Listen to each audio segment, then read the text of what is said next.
rich in fiber and highly digestible iron, calcium, magnesium, selenium, manganese, phosphorus, vitamin E, B vitamins, A, choline, and others. This low glycemic bread also aids in production of insulin. But most of all, it looks, smells, and tastes amazing. Welcome to Rye Avenue, and today's tutorial is how to make dark rye bread with fermented red rye malt. To start, we will need 50 grams or 6 tablespoons of milled or ground fermented red rye malt, our humble hero that will transform regular dough into edible dreams. You can find tutorial on how to make it on my channel. I also will include a link to it in the description. Place it in a container and add 150 grams or 2/3 of a cup of hot boiling water. Whisk it to break all clumps.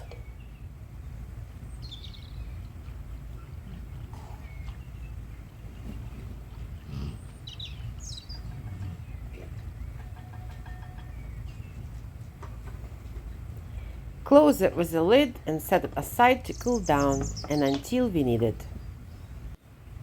After that, we will make pre-ferment.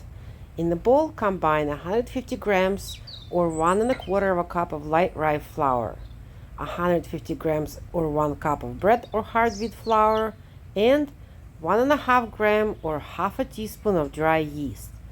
Whisk it to combine all ingredients well together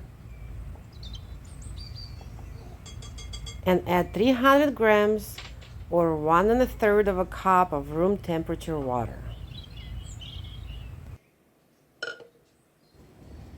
Mix it all well together and make sure you get all flour on the sides and the bottom.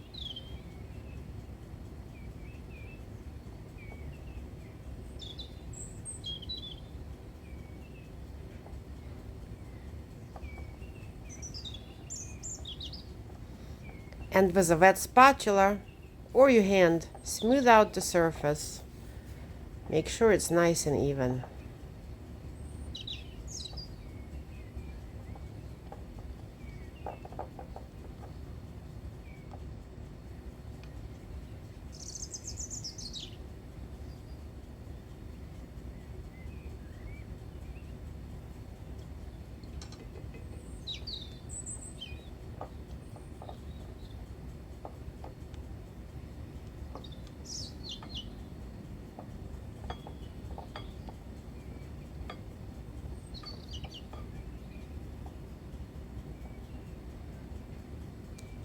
Close it with a lid and set it aside to ferment for the next 12 hours.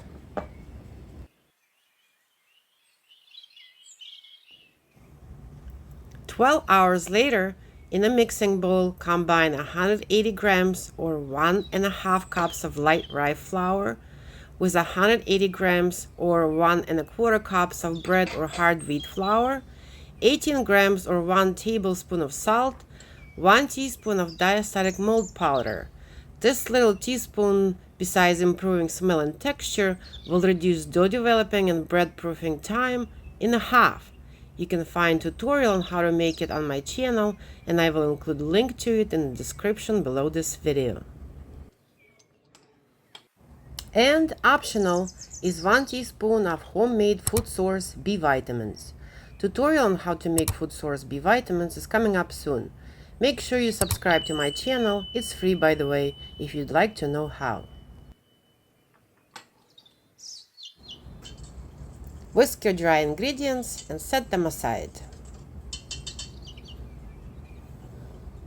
To your pre-ferment, add steeped fermented red rye malt that has cooled down to a room temperature by now.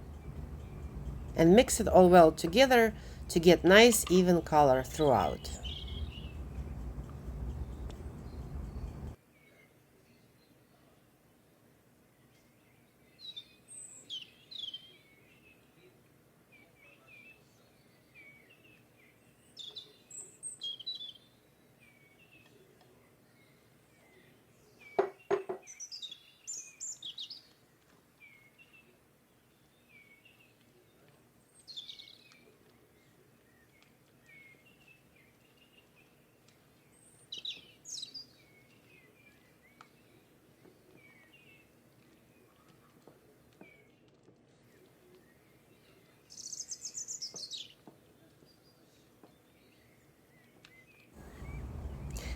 And add 20 grams or 2 tablespoons of any cooking oil. From all oils that I have personally tried, I like sunflower oil the best. Add that mixture to your dry ingredients and mix it with a hook attachment for 3 minutes on a second speed.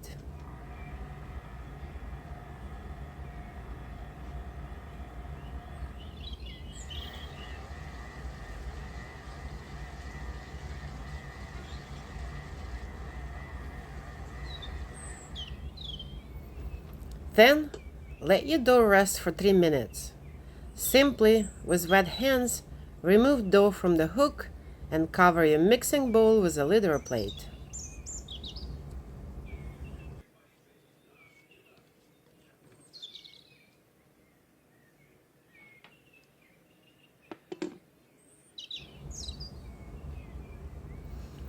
While dough is resting, grease the bowl you're gonna use to develop your dough with a little bit of oil.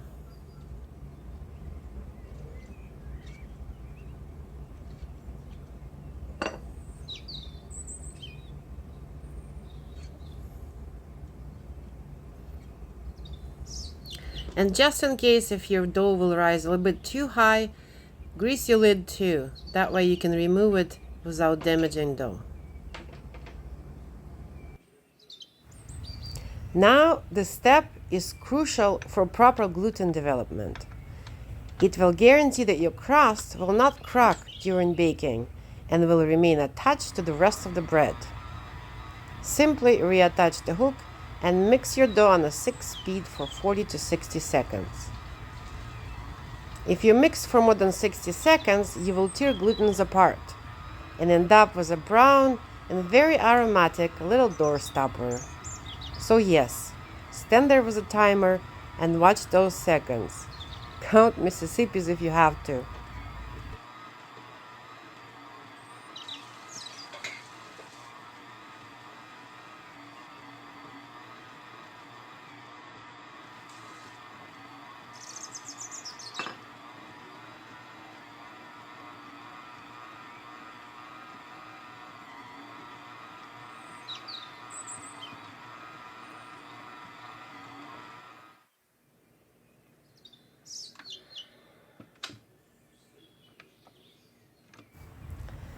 "60 seconds are up.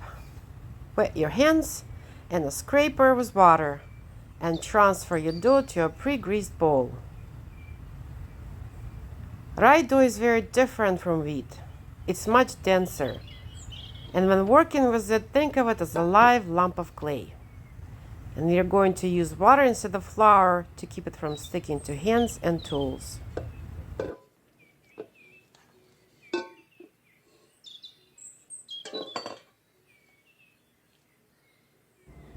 Once in the bowl, smooth it out with a wet hand and cover it with a lid or a plastic wrap to prevent moisture loss. We are going to fold our dough twice every 30 minutes, making a total dough development time of 1 hour and a half.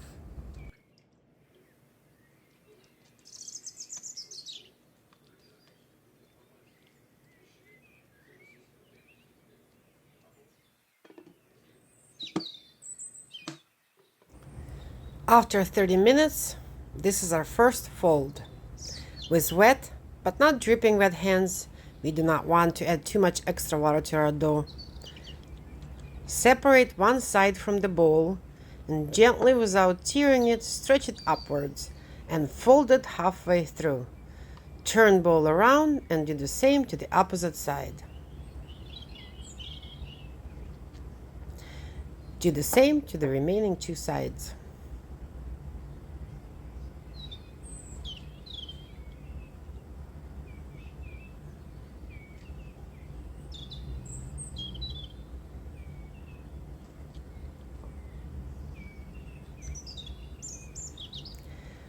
Flip your dough over and smooth it out.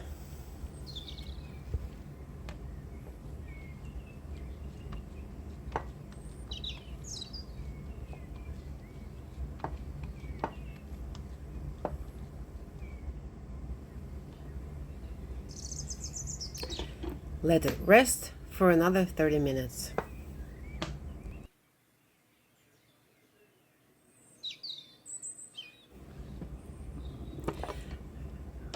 Repeat airing out and folding one more time.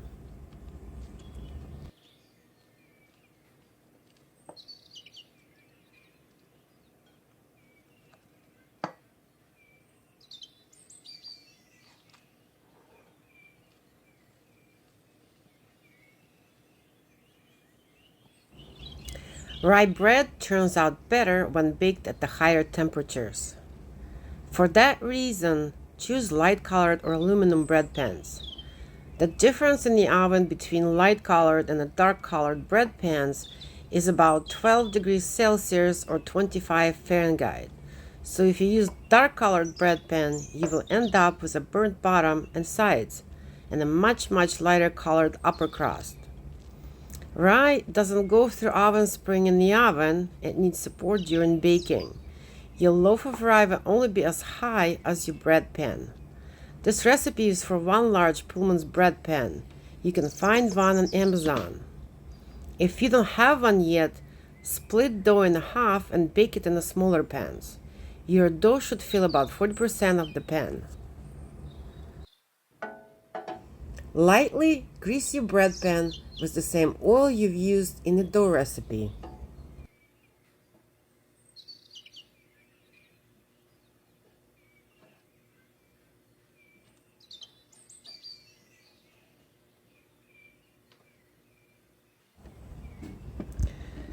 An hour and a half later, your dough should be much lighter and airy. With wet hands, fold it one last time.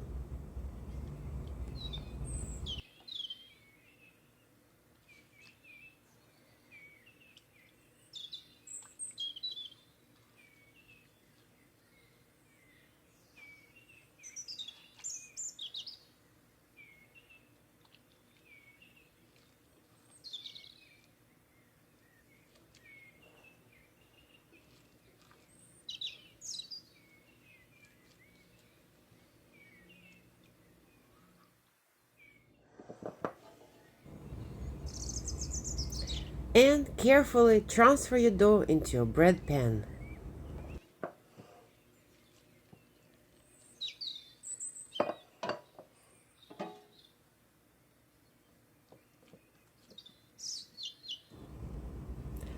Gently spread your dough inside the pan.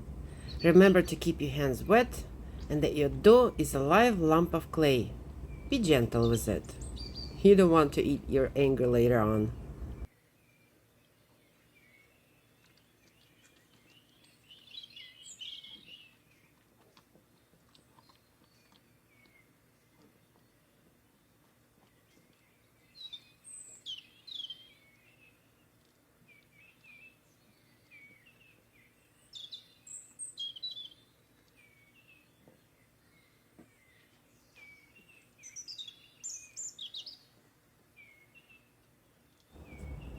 Coriander, fennel, and cumin on your crust are optional.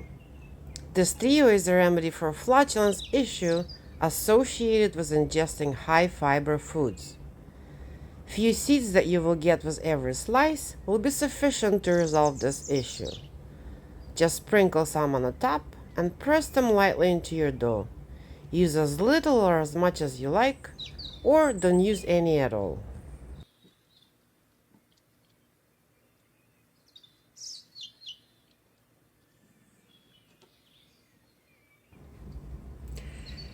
Today I feel like making half with coriander and half with fennel.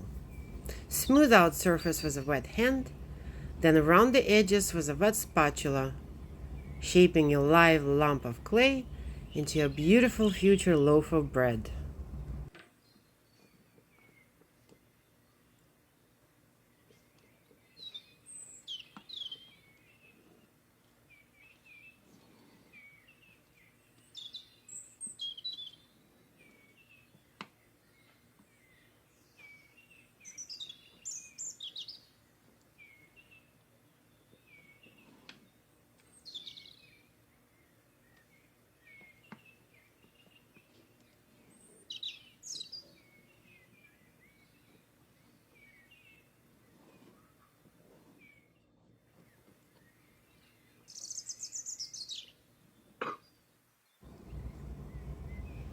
To prevent moisture loss, cover your bread pan with a plastic wrap. I recommend to brush a little bit of oil on it. If dough touches plastic cover before you remove it, you will be able to peel it off without damaging your dough.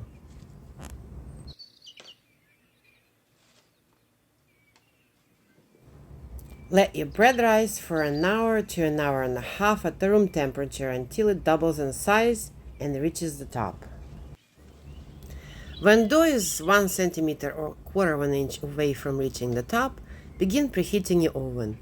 Bake on medium rack, first 10 minutes with a steam at 240 degrees Celsius or 480 degrees Fahrenheit, then 40 minutes at 230 degrees Celsius or 445 degrees Fahrenheit without a steam.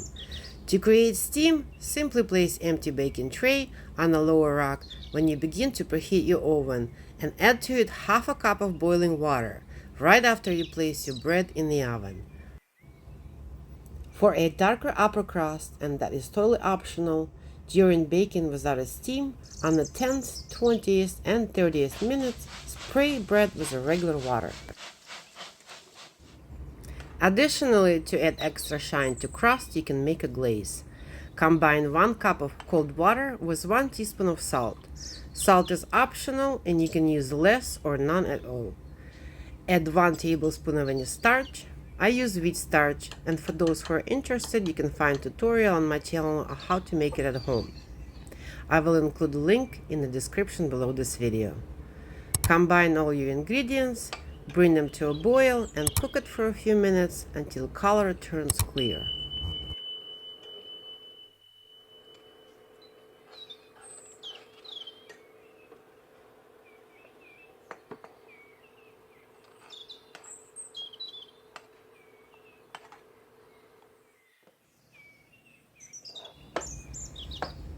At last, bread is ready. Don't you agree that bakers make world smell better? Place your bread on a cooling rack. If you didn't make glaze, cover it with a towel and let it cool to a room temperature before serving. To apply glaze, start from the bottom, then apply to the sides and the top at the very end. Don't be overly generous with the glaze if you don't want your bread to become soggy. After a minute or two, glaze will dry up. Cover your bread with a towel and let it cool to a room temperature before serving.